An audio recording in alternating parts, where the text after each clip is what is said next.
Okay, everyone, welcome. I am Kim, owner of Ewethful Fiber Farm and Mill, and I am at the carder getting ready to start up a new batch of fiber. I just put it on, and this is a random. This is a Shropshire East Frisian Rommeldale cross. And when I got this fleece, it's a very woolly wool. I don't know, that's how I describe it.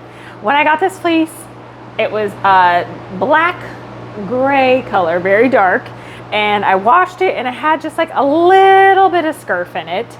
So, and scurf doesn't really come out through carding because it kind of sticks to the fiber. Scurf often happens when there is basically a bug, a parasite that bites at them, at the sheep, and then their skin attaches, kind of flakes off, but it attaches to the base of the fiber.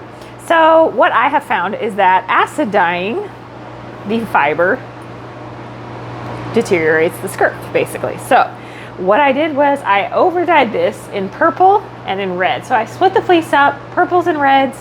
It's very deep because the fleece was so dark, and then I really saturated the colors when I was dyeing it up. But there is no more scurf, and I'm gonna go ahead and turn this carder on after I actually turn it on. And then we'll see how this is gonna process out. And I'm just going back and forth, so it'll very subtly change colors, but it's gonna blend up pretty tightly, and it's gonna be a very subtle yarn once it's done. So let's go over and we'll walk around this way and we'll see it coming out. There, you can get a better idea of the colors there. And we'll walk around the carder. There she is working. Now let's come down and we'll see what the light does for us on this. Scroll in a little bit so you can see it coming out there. And I think we're in a red phase. It may be just transferring color now. Sorry, you all. I'm gonna take you off the tripod. Yeah, and now it's going into more of a purple color. It's so pretty. I don't know if it's gonna be the softest wool ever once spun, but it's certainly gonna be gorgeous, and it's gonna be a fun and super easy spin. So anyway, there we go.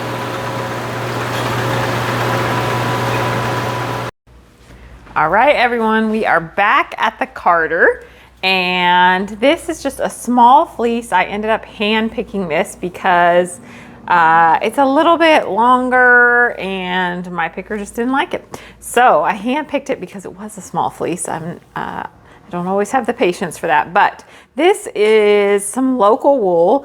It is a shepherd that she breeds for, specifically for smaller sheep, so that she likes them for people that are thinking about getting sheep. They're kind of like an introductory sheep because they're smaller, they're easy to handle.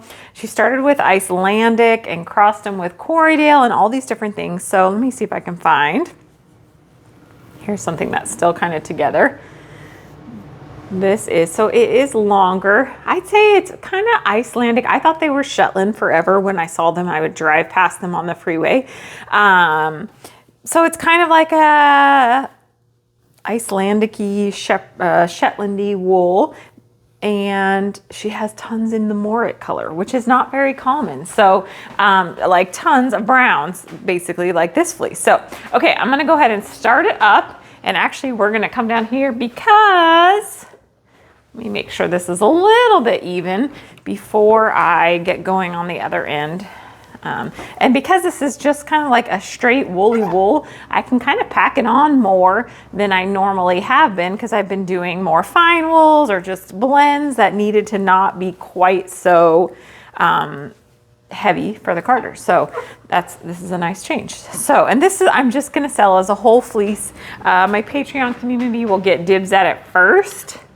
And so there's a good chance it'll be picked up pretty quickly because it'll be a nice, it's probably just over a pound. It'll be a nice smaller sweater quantity. So we actually are getting ready to just pull the roving out so you can see it come out of the machine. But it looks like it was carding really beautifully. Oop. Sorry. There it is. And it is carding up really lovely. And this color is just, take you off and you can see the color of it here. So good. I just love that color. So there it is. I'm gonna finish carding this up and some lucky person will have a nice little sweater quantity of fiber. All right. Oh, here, we'll go over to the other side. Since you didn't actually get to see it kind of entering in, we'll pop over here too. There she goes. Happily carding. Okay, onward. All right, I am here at the wheel and at the Kromsky. The heater's about to turn on, sorry. But I always have to try to get a little video of some of this fiber being spun. And I'm spinning, this is the Shropshire blend. I'm spinning it long draw, and this is that fiber that was dyed up purple and red. And it's spinning like a dream. A beautiful, beautiful dream for long draw. You can see my front hand really doesn't have to do anything. It's just kind of sitting there as a guide in case I need it, but the fiber is so loose and it's just spinning up so beautifully that my front hand can just, be there if I need it, basically. So, combination of the fiber and the prep make for easy spinning. And good prep in long draw is everything to make long draw easier. If you don't know long draw yet, don't forget I have a class. And there is still a sale. It's 25% off. There's a discount code you can use. I'm just throwing discount codes everywhere, aren't I? There's a discount code you can use. I'll put it in the show notes because I can't remember it right now. And it's only good through the end of October. So pop in there if you're interested in learning long draw. Okay, let's stop and let's go in and let's see what this fiber looks like. All right, so there we are. Hopefully the light can catch I think it's kind of catching the purple in there. It's so pretty. Actually, there we go.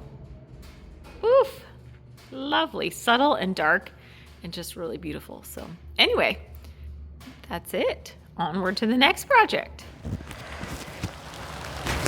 Okay, everybody, it is literally raining now. I was trying to beat the rain, but I did not. So we are here to empty out this wool that I had soaking overnight. I'm trying to get the dirtiest of my fleeces soaking now because it's gonna be real cold here soon. And diving my hands into water that sat out overnight, even if I put it like in my studio, it's gonna be cold. So you can hear the rain coming down on me. Yay, we need the rain so bad, but I was hoping to beat it and I am not. So I'm just going through, pulling it out. You can see how dirty that water is. And actually, it's not too bad. This is our girls, the 3 new girls that we brought to the farm. So East Frisian BFL crosses, basically. And East Frisians are considered dairy sheep. They are dual purpose, meaning they often are raised for milk and meat. The wool a lot of times is a byproduct, but you will see, now these are crossed with BFL, but even still, I think they have absolutely gorgeous wool. So I'm gonna finish up out here, and then we gotta zip down to the barn and grab the alpaca out of the tumbler, fiber to be exact, and then we're gonna scoot on in. So this wool is gonna go to the mill to now be washed. I was just doing a cold soak on it to help loosen up some of that dirt and debris, mainly off of the tips of their wool. They just are greasy little girls, and they get just, the dirt just loves to stick to their wool. So this just helps loosen everything up, and then it'll go into the washer and I'll wash it as normal. So onward we'll go now to the barn. All right, you all, we are at the mill and we are going to take this wool that we cold soaked and we're gonna wash it now. So we're at my washer. I do the same thing that I do with the other wools, and I kind of open it up, especially because, you know, these tips are a little bit dirty. So the more that soap and hot water can get through those dirty tips, the better, right? And sometimes I'll think, yeah, that might not clean up that well, but I can always yank stuff when I am mid-load. And yes, it's cool. It is getting cool in the mill. I actually have leggings on underneath my overalls because the mill is a very old building. It's built in the 1870s and it is cold. No insulation in this building. So while I have one big heater up front, it's not the easiest thing to keep the building warm, and especially not back here where I work. So hence why I'm like this cold soaking thing.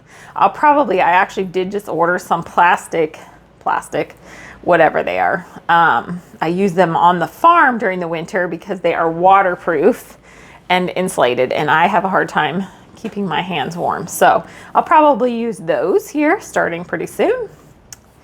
And that's it. So I'm just gonna open all this up, and I won't make you watch all of it, but we'll open it up and then I'll show you what this wool looks like clean because I washed some of it up last week. Okay, I'll be back in just a sec. All right, you all, so here is some of this wool out of the washer, actually out of the dryer, right? This is already dry. So this is our girls. Let's see if I can pull a little. This is the recently acquired. Isn't that lovely? So it's East Frisian, BFL, Blue-Faced Leicester Cross. Some of it's like that tighter stuff. A lot of it's kind of, I would categorize it as like French fry, and it has such a beautiful luster. I'm feeling very, very happy. Besides the fact that the girls are so sweet to have this beautiful wool. So anyway, I'm just gonna keep washing that up. I'm gonna flip around so I can say goodbye to you all. And also, hi, and also remind you that it is the very end of our Handspun for Harris fundraiser over on the website. So as of this weekend, I'll go ahead and pull off the yarn. There is a discount code right now. Harris for President gets you 25% off. It's a collection of hand spinners that have wanted to support the Harris campaign with our hand spinning. So this little baby's going up. This is fresh off of my spinner, off of my, I think my e-spinner I spun this on, some wool and alpaca. And then there are lots of lovely other hand spun still left. So if you want to support the campaign, the money is still going into the Harris Walls campaign, and I think it helps to pay off debt accumulated for, I don't know the political logistics, but they are still taking money. So it will all go there. I think we're at about 2,500 raised, which is amazing, absolutely amazing. And for all of you, don't forget to vote. I don't know how you could forget to go vote in an election that is as ugly as this one is, but don't forget to vote, and hopefully you'll be voting for democracy. We hope, we hope.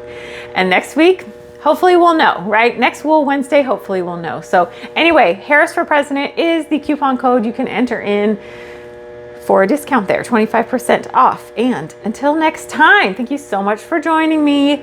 Be kind to your neighbors, even though I know it's a little bit more difficult right now. Hopefully things will settle down over the next week, after the next week, and stay healthy and make so many pretty things until I see you next. Thank you so much for watching. Don't forget to subscribe.